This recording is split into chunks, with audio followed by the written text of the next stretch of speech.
ಒಳ್ಳೊಳ್ಳೆ ಫಿಲಮ್ಗಳು ಇನ್ನೂ ಬೇಕಾದಷ್ಟು ಇದ್ದಾವೆ, ಅವ್ನು ಮಾಡಿದ್ರು ಸಾಕು. ಇವ್ರಿಗೆ ಈಗ ಇರೋವಂಥ ಇವ್ರಿಗೆ ಯಶೋರು ಒಂದು ಫಿಲಮ್ 2 ಫಿಲಮ್ ಮಾಡ್ಕೊಂಡು ತಮ್ಮನ್ನ ಅಲ್ಲಿ ಹೊಂಟೋಗ್ಬಿಡೋದಲ್ಲ. ಇನ್ನು ನಮಗೆ ಕೊಡಬೇಕು, ಇಲ್ಲಿ ಫಿಲಮ್ ಕನ್ನಡದಲ್ಲಿ ಇತ್ಕೊಂಡು ಅವರು ನಮಗೂ ಕೊಡಬೇಕು. ಇಲ್ಲೂ ಇತ್ಕೊಂಡು ಅಲ್ಲೂ ಅವ್ರು ಎಲ್ಲಿ ಬೇಕಾದರೂ ಮಾಡಲಿ, ಅವರು ಬೇಡ ಅಂತೇಳಿ. ಅಪ್ಪು ಸರ್ ಹೋದ್ಮೇಲೆ ಇವತ್ತು ಇಂಡಸ್ಟ್ರಿ ಮುಳುಗೋಯ್ತು ಸರ್. ನಾವು ಈಗಾಗಲೇ ನನಗೆ ಒಂದು 53 ವರ್ಷ ಆಗಿದೆ. ನನ್ನ ಮಕ್ಕಳನ್ನ ನಾನು ಓದಿಸ್ಬೇಕು ಅಂತಂದರೆ ನಾನು ಥಿಯೇಟ್ರಲ್ಲಿ ನಮ್ಮ ಸಂಬಳಕ್ಕೆ ನಾವು ಇದ್ರ ತಕ್ಕನಾಗೆ ಇಲ್ಲ ಅಂತಲ್ಲ, ಆದರೆ ನಾವು ಫಿಲಮ್ ನಂಬ್ಕೊಂಡೇ ಇದ್ದೀವಿ. ನಾವು ಅವತ್ತಿಂದ್ರೂ ಪುನೀತ್ ರಾಜ್ಕುಮಾರ್ ಫಿಲಮು ಏಪ್ರಿಲಲ್ಲಿ ಪ್ರತಿ ವರ್ಷಕ್ಕೂ ಅವ್ರಿಗೆ ಡೇಟ್ಗೆ ಏಪ್ರಿಲ್ 24 ಹಿಂದೆ ಮುಂದೆ ಒಂದಿನ ಹೆಚ್ಚು ಕಡಿಮೆ ಆಗ್ಬೋದು. ಪ್ರತಿ ಸರು ಅಷ್ಟೇ ಆ ಫಿಲಮ್ ರಿಲೀಸ್ ಆದಾಗ ನಾವು ಅನ್ಕೋತಾ ಇದ್ವಿ, ನಮ್ಮ ಏನೇ ಅನ್ಕೊಬೋದು, ಜನ ಏನೇ ಅನ್ಕೊಬೋದು, ನನ್ನ ಮಕ್ಕಳನ್ನ ಓದಿಸ್ಬೇಕು ಅಂತಂದರೆ ನಾವು ಪುನೀತ್ ರಾಜ್ಕುಮಾರ್ ಫಿಲಮ್ ರಿಲೀಸ್ ಆಯಿತು ಅಂತಂದರೆ ನಾವು ಡೊನೇಷನ್ ಕಟ್ಟೋಕ್ಕಾಗಲಿ, ಒಂದು ಫೀಸ್ ಕಟ್ಟೋಕ್ಕಾಗಲಿ, ಒಂದು ವರ್ಷಕ್ಕೆ ಒಂದು ಫಿಲಮ್ ಆಗಲಿ 2 ಫಿಲಮ್ ಆಗಲಿ ಕೊಡ್ತಾಯಿದ್ರು. 2 ಫಿಲಮ್ ಪಕ್ಕ ಕೊಡ್ತಾಯಿದ್ರು. ಆ ಟೈಮಲ್ಲಂತೂ ಬೊಂಬಾಟ್ ನಾವು ಅನ್ಕೋತಾ ಇದ್ವಿ, ನಮ್ಮ ಮನಸ್ಸಲ್ಲಿ ಅನ್ಕೋತಾ ಇದ್ವಿ, ನಮಗೆ ಫಿಲಮ್ ಬಂತು ಅಂತಂದರೆ ನಮ್ಮ ಮಕ್ಕಳನ್ನ ಫೀಸ್ ಕಟ್ಟೋಕ್ಕಾಗಲಿ, ಡೊನೇಷನ್ ಕಟ್ಟೋಕ್ಕಾಗಲಿ ನಾವು ನೆಮ್ಮದಿಯಾಗಿ ನಾವು ಓದಿಸ್ತಾ ಇದ್ವಿ.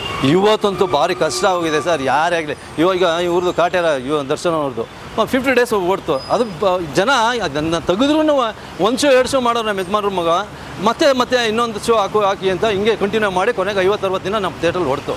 ಬೊಂಬಾಟ್ ಕಲೆಕ್ಷನ್ ಬಂತು ಸರ್.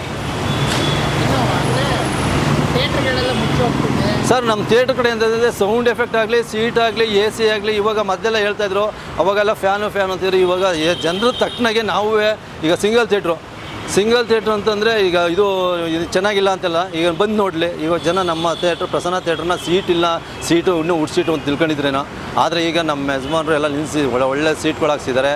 ಮತ್ತು AC ಅಷ್ಟೇ, ಕೆಲವು ಜನ ಬಂದು ನೋಡಿದ್ರು AC ಆಫ್ ಮಾಡಿನೋ ಮಟ್ಟಕ್ಕೆ ಬಂದು ನಿಂತಿದೆ. ಆ ಮಟ್ಟಿಗೆ ಅಂದರೆ AC ಕೂಲಿಂಗು ಅಷ್ಟಿದೆ ಚೆನ್ನಾಗಿ, ಮತ್ತು ಸೀಟ್ ಚೆನ್ನಾಗಿದೆ, ಸೌಂಡ್ ಎಫೆಕ್ಟು ಅಷ್ಟೇ ಒಳ್ಳೊಳ್ಳೆ. ಈಗ ನೋಡ್ತಾ ಇದ್ದರೆ ಸೌಂಡ್ ಸೂಪರ್ ಅನ್ನಬೇಕು, ಆ ಥರ ಅಂದ್ಕೊಂಡು ಹೋಗ್ತಿದ್ದಾರೆ ಜನ. ಯಾರೇ ಬಂದಿರಲಿ ಈಗ ನೋಡಿ, ನಾವು ಒಂದು ಕಾಲದಲ್ಲಿ ಕನ್ನಡ ಅಂತ ಕನ್ನಡ ಸೆಂಟ್ರಲ್ಲಿ ನಮ್ಮ ಕೊರೋನಾ ಬರೋಕ್ಕೂ ಮೊದಲು ಕನ್ನಡನೇ ಆಗ್ತಾಯಿದ್ದು. ಇವಾಗ ನಮ್ಮ ಇದು ಕೋವಿಡ್ ಬಂದಮೇಲೆ ಎಲ್ಲ ಭಾಷೆನೂ ಆಗ್ತಿವೆ, ಎಲ್ಲ ಭಾಷೆಗೂ ನಾವು ಆದ್ಯತೆ ಕೊಡ್ತಾಯಿದ್ದೀವಿ. ಯಾವುದು ಭಾಷೆ ಆಗಲಿ ಫಿಲಮ್ಮು ಓಡಬೇಕು ನಮ್ಗೆ ಅಷ್ಟೇ. ನಮ್ಮ ಥಿಯೇಟ್ರು ಯಾವ್ದಾರು ಆಗಲಿ ಇಲ್ಲಿ ಸೆಂಟ್ರ್ ನಿಲ್ಲಿಸ್ಬಾರ್ದು. ಸಿಂಗಲ್ ಥಿಯೇಟ್ರ್ ಅಂದ್ಬಿಟ್ಟು ನಾವು ಎಲ್ಲ ಭಾಷೆನೂ ಹಾಕೋಕ್ಕೆ ಸ್ಟಾರ್ಟ್ ಮಾಡಿದ್ಮೇಲೆ ಇವತ್ತಿನವರೆಗೂ ನಮ್ಮ ಥಿಯೇಟ್ರು ಯಾವತ್ತೂ ನಿಲ್ಲಿಸಿಲ್ಲ. ಏನೋ ಒಂದು ಇದಾಗಿರ್ಬೋದು ಅಷ್ಟೇ, ಯಾವಾಗೂ ನಿಲ್ಲಿಸಿಲ್ಲ. ಇಲ್ಲಿಗೂ ಇಂಟು ಓಡ್ತಾನೆ ಇದೆ, ಕಲೆಕ್ಷನ್ ಚೆನ್ನಾಗಿದೆ ನಮ್ಮ ಥಿಯೇಟ್ರುಗಳಲ್ಲಿ.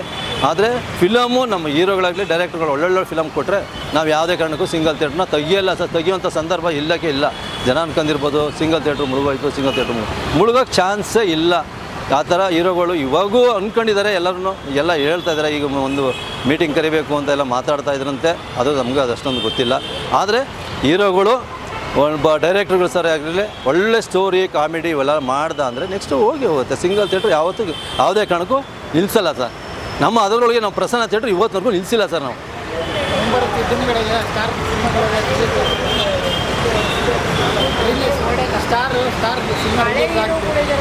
ಹಳೆ ಹೀರೋಗಳು ಸರ್ ಅದೇ ಕೇಳ್ತಿರೋದು, ಒಳ್ಳೆ ಸ್ಟೋರಿ. ಅವರು ವರ್ಷಕ್ಕೆ 1-2 ತೆಗೆದ್ರೆ ಯಾವುದೇ ಕಾರಣಕ್ಕೂ ಕಲೆಕ್ಷನ್ ಫಿಲಮಲ್ಲಿ 50 ದಿವಸ ನಮ್ಮ ಥಿಯೇಟ್ರುಗಳಲ್ಲಿ ಈಗಲೂ ನೋಡಿ. ಈಗ ಕಾಟೇರ ಯಾಕೆ ಕೊಡ್ತು? ಚೆನ್ನಾಗಿರೋದಕ್ಕೆ. ಆ ಥರ ತೆಗೀಲಿ ಹೇಳು. ಡೈರೆಕ್ಟ್ರು ಒಳ್ಳೆ ಕಾದಂಬರಿ ನೋಡಿ ಹುಡುಕಿ ಚೆನ್ನಾಗಿರೋನ ನೋಡಿ ಮಾಡಬೇಕು. ವರ್ಷಕ್ಕೂ 1-2 ಕೊಡ್ತೀನಿ ಅಂತಲ್ಲ, ಎಲ್ಲ ಹೀರೋಗಳು ಕೊಡಲಿ ಹೇಳು ಸರ್. ಈಗ ಹೊಸಬ್ರು ಬರ್ತಾರೆ, ಹೊಸಬ್ರು ಏನಕ್ಕೆ ಮಾಡ್ಕೊಂಬರ್ತಾರೆ ಅನ್ನೋದು ಗೊತ್ತಿಲ್ಲ. ದುಡ್ಡು ಬರ್ತಾರೋ ಏನಕ್ಕೆ ಬರ್ತಾರೆ ಅಂತ. ಅವರು ಫಿಲಮ್ ಯಾವುದು ಜನ ಬರ್ತಾರೆ, ಒಂದು 50 ಜನ ಬರೋದೇ ಹೆಚ್ಚು. ಒಳ್ಳೊಳ್ಳೆ ಹಳುಬ್ರೆಲ್ಲ ಕೊಡಲಿ ಬಿಡಿ, ಒಳ್ಳೆ ಸ್ಟೋರಿ ಅವ್ರು ತೆಗಿತಾರೆ. ಆ್ಯಕ್ಟಿಂಗ್ ಚೆನ್ನಾಗಿದೆ, ಅವರು ಡೈರೆಕ್ಟ್ರುಗಳು ಅವ್ರು ಹೆಂಗೆ ಮಾಡ್ತಾರೆ ಆ್ಯಕ್ಟಿಂಗ್ ಹಂಗೆ ಮಾಡ್ತಾರೆ. ಹೌದಾ? ಇವು ಯಶು ಆಗಲಿ, ಯಶುನೂ ಏನು ಕಡಿಮೆ ಇಲ್ಲ, ಅವರು ಅಷ್ಟೇ. ನಮ್ಮ ದರ್ಶನ್ ಸರ್ ಅಷ್ಟೇ. ಈ ನಮ್ಮ ಪುನೀತ್ ರಾಜ್ಕುಮಾರ್ ಅಂತೂ ಹೋದ ಮೇಲಂತೂ ನಮ್ಮ ಥಿಯೇಟ್ರುಗಳಲ್ಲಿ ಹೋಗ್ತಾ ಇದೆ ಅಂತ ಅಂದ್ಕೊಂಡಿದ್ದೀವಿ. ಆದರೆ ಇವರೆಲ್ಲ ಸೇರಿ ಮಾಡಿಕೊಟ್ರೆ ಓಡುತ್ತೆ. ಇಲ್ಲಿಗಿಂತ ನಿಜವಾಗ್ಲೂ 50% ಪುನೀತ್ ಹೋದ ಮೇಲೆ 50% ನಿಂತೋಗಿದೆ ಸರ್. ಥಿಯೇಟ್ರು ಕಲೆಕ್ಷನು ಅಷ್ಟು ಕಡಿಮೆ ಆಗಿದೆ. ಹೌಸ್ಫುಲ್ ಅನ್ನೋದು ಯಾವುದೋ ಒಂದೊಂದು ದಿನ ಆಗ್ಬೋದು ಅಷ್ಟೇ. ಅವತ್ತು ಪುನೀತ್ ರಾಜ್ಕುಮಾರ್ ಇದ್ದಾಗಂತೂ ಹೌಸ್ಫುಲ್ ಅಂತ ಬೋರ್ಡ್ ಹಾಕ್ತಿದ್ವಿ.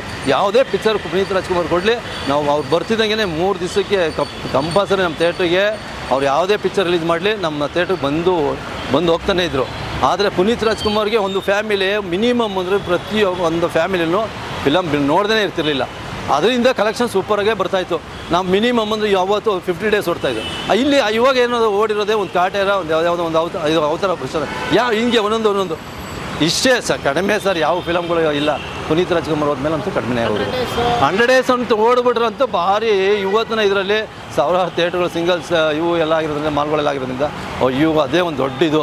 100 ಡೇಸ್ ಓಡುವಂತ ಬೇಡ ಸರ್, ಇವತ್ತು 50 ಡೇಸ್ ಓಡ್ಬಿಟ್ರೆ ಅದೇ ದೊಡ್ಡದು. ಆದರೆ ನಮಗೆ ಪಿಕ್ಚರ್ ಇಲ್ಲಿ ಕನ್ನಡ ಸೆಂಟರ್ ಅಂತ ನಾವು ಅಂದ್ಕೊಂಡಿದ್ವಲ್ಲ, ಎಲ್ಲ ಭಾಷೆನೂ ಹಾಕ್ತೀವಿ.